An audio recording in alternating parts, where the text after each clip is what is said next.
નમસ્કાર ખેડૂત મિત્રો, મારું નામ લાલજી કલસરિયા. હું ઉત્પન્ન ઓર્ગેનિક ફર્ટિલાઇઝર માંથી આવું છું. આજે આપણે આવ્યા છીએ પ્રોગ્રેસિવ ખેડૂતનું નામ છે મોહનસિંહ ધીરજસિંહ વાસડિયા, મોહનસિંહ ધીરજસિંહ વાસૈયા અને ગામ છે કેલવી કુવા, તાલુકો નેત્રંગ. તો આજે આપણે ખેડૂતને જ પૂછીએ કે ખેડૂતે આમાં ઉત્પન્ન ઓર્ગેનિક ખાતર નાખેલું છે તો એને રિઝલ્ટ કેવું મળ્યું છે અને એને શું તફાવત દેખાય છે, નથી વાપર્યું ને વાપર્યું એમાં. તો આજે આપણે ખેડૂતના મુખે સાંભળીએ કે એનું રિઝલ્ટ કેવું લાગે છે એને.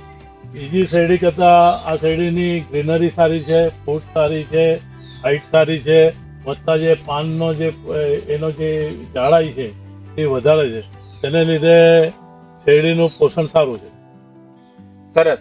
ખેડૂતે જણાવ્યું એમ કે એની શેરડી પાણીમાં 15 દિવસથી હોવા છતાં એનો ફૂટારો, ગ્રીનરી અને જે આઠાની જાડાઈ છે એ જાડાઈ તમે જોઈ શકો છો કે કેવી છે એમ. અને ગ્રીનરી જેમ જેમ દિવસો જાય છે એમ ગ્રીનરી પકડતી જાય છે, એટલે ગ્રીનરી છોડતી નથી. એટલે આ આપણે ઉત્પન્ન ઓર્ગેનિક ખાતરનું રિઝલ્ટ ખેડૂતને નરી આંખે જોવા મળે છે એમ.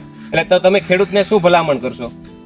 અમે કે આ ઓર્ગેનિક છે અને ખાતર સારું છે. અને અમે તો એક જ ટ્રીટમેન્ટ લીધી, પણ પાયાથી બધી ટ્રીટમેન્ટ કરો તો ઘણું સારું રિઝલ્ટ આવે. અને આ ટ્રીટમેન્ટ તમે ક્યાંથી કરેલી છે? અમે નેત્રંગ ભારત એગ્રોમાંથી કરેલી. આ treatment Netrang Bharat agro chemicals Manishbhai દ્વારા કરવામાં આવેલી છે. આભાર.